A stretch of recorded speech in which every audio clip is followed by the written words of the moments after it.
बॉलीवुड की दिग्गज अदाकारा और सदाबहार एक्ट्रेस ने कई दशकों तक हिंदी सिनेमा पर राज किया। वहीं दूसरी तरफ बॉलीवुड के पहले सुपरस्टार राजेश खन्ना, जिनका पूरा देश दीवाना था, उन्हें वहीदा रहमान बेकार एक्टर बताती है। ये तो हम सभी जानते हैं कि राजेश खन्ना हिंदी सिनेमा के पहले सुपरस्टार के तौर पर जाने जाते हैं, लेकिन वहीदा रहमान का कहना है कि काका यानी राजेश खन्ना हिंदी फिल्म इंडस्ट्री के सबसे बेकार एक्टर्स में से एक थे।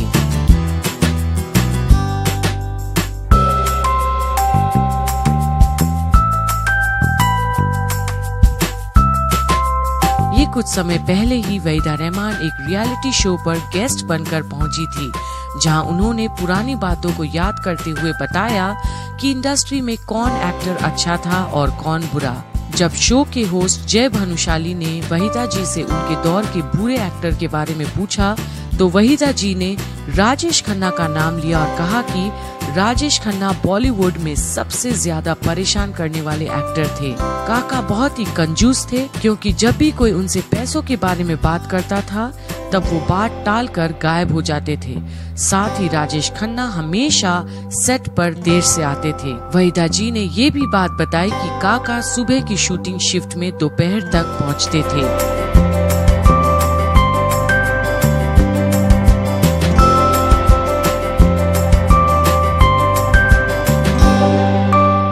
जब वहीदा रहमान से सबसे अच्छे एक्टर का नाम पूछा गया तो उन्होंने शशि कपूर का नाम लिया और कहा, शशि एक बहुत ही अच्छे, दयालु, सुंदर, उदार और सज्जन इंसान थे। इसके अलावा उन्होंने बताया कि शम्मी कपूर सेट पर सबसे ज्यादा कूल और मस्तीखोर इंसान थे।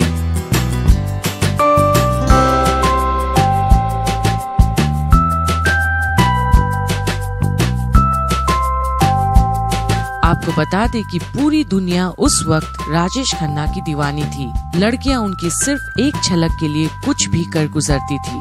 जितनी कामयाबी उस दौर में राजेश खन्ना को हासिल हुई थी, उतना स्टारडम शायद ही किसी को मिला होगा। लोग सिर्फ उनकी फिल्मों के ही दीवाने नहीं थे, बल्कि उनके स्टाइल को भी खूब कॉपी करते थे। काका का कॉलर वाली शर्ट पहनने का स्टाइल और गर्दन टेढ़ी करने का स्टाइल उन्हें हर स्टार से अलग बनाता है।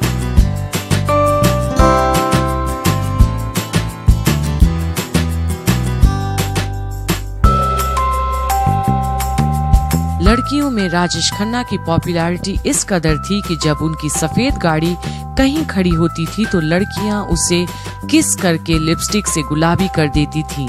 आलम ये था कि राजेश खन्ना की गाड़ी की धूल से लड़कियां अपनी मांग भर लिया करती थी। फिल्मों के सेट पर भी काका अपनी मनमानी चलाते थे। वो सेट पर तभी जाते थे जब उनका मन करता था। इसके बाद भी निर्माता निर्देशक के बीच उन्हें साइन करने की होड़ लगी रहती थी।